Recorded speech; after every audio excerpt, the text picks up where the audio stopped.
Eh bien, l'acteur de la liturgie, c'est le Christ. Voilà. C'est lui qui s'offre, qui continue encore aujourd'hui par son Église à offrir sa vie au Père et à offrir avec lui notre vie, à offrir le monde entier.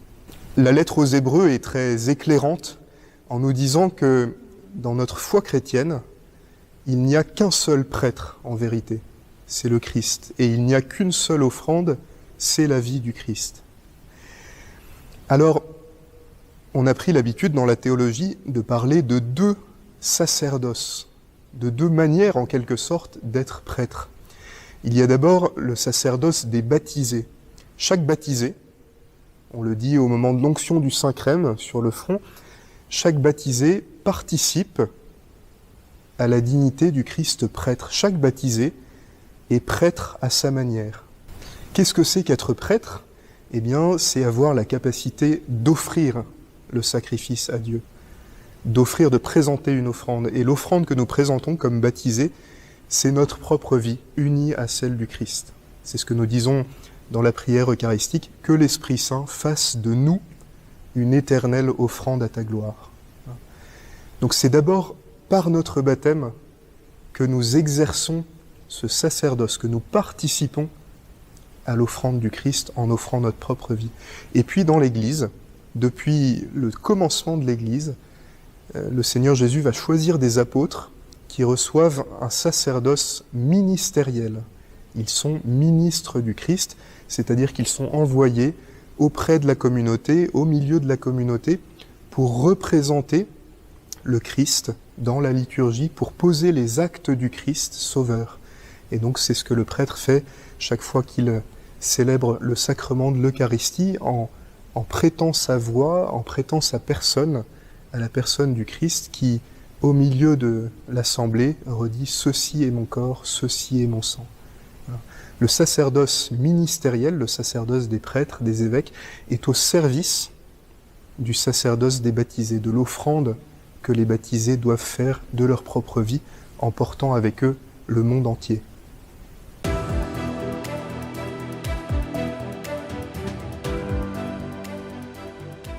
Les fidèles participent activement.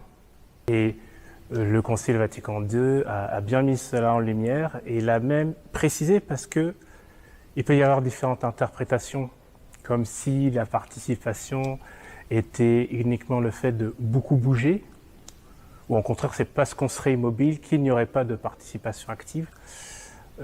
Je pense que tout d'abord, ce qu'il faut bien comprendre, c'est que c'est l'Assemblée dans son ensemble qui célèbre l'Eucharistie. Ce n'est donc pas seulement l'acte du prêtre, c'est toute l'Assemblée qui célèbre l'Eucharistie.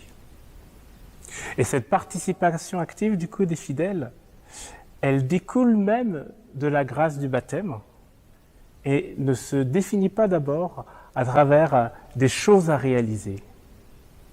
Alors oui, on peut être au fond de l'église, on peut être servant d'hôtel, on peut animer des chants.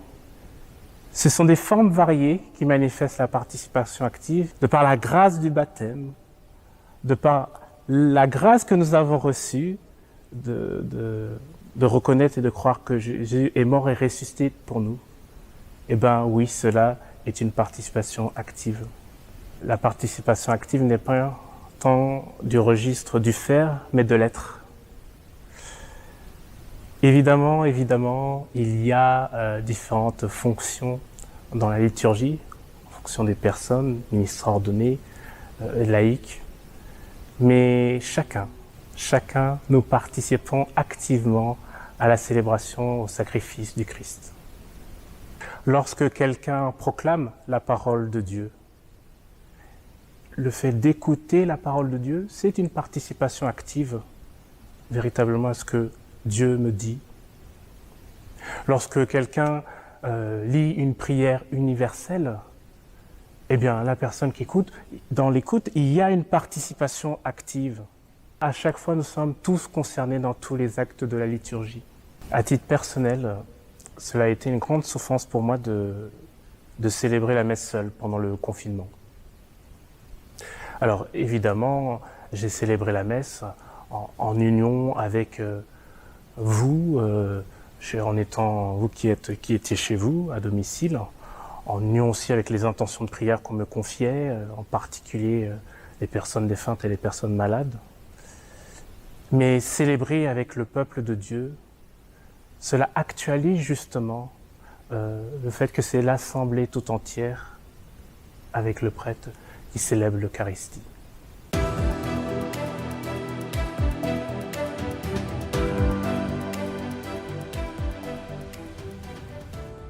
Exactement. En fait, pour dire les choses simplement, participer activement à la liturgie, ce n'est pas d'abord faire des choses, mais c'est d'abord être dans cette disposition intérieure pour se laisser faire par le Christ.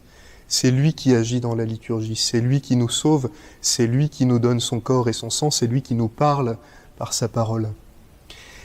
Le sommet de la participation à l'Eucharistie, évidemment, c'est la communion. C'est ce moment où nous nous approchons pour recevoir ce don que le Christ nous fait de lui-même. La raison de l'Eucharistie, la raison pour laquelle l'Église célèbre l'Eucharistie, c'est pour que ce don que le Christ a fait de lui-même une fois pour toutes sur la croix, pour que ce don parvienne jusqu'à nous et porte des fruits. Il y aurait quelque chose de triste à prendre l'habitude de ne pas communier. Le Seigneur nous invite à sa table, le Seigneur nous donne son corps, il veut nous rejoindre.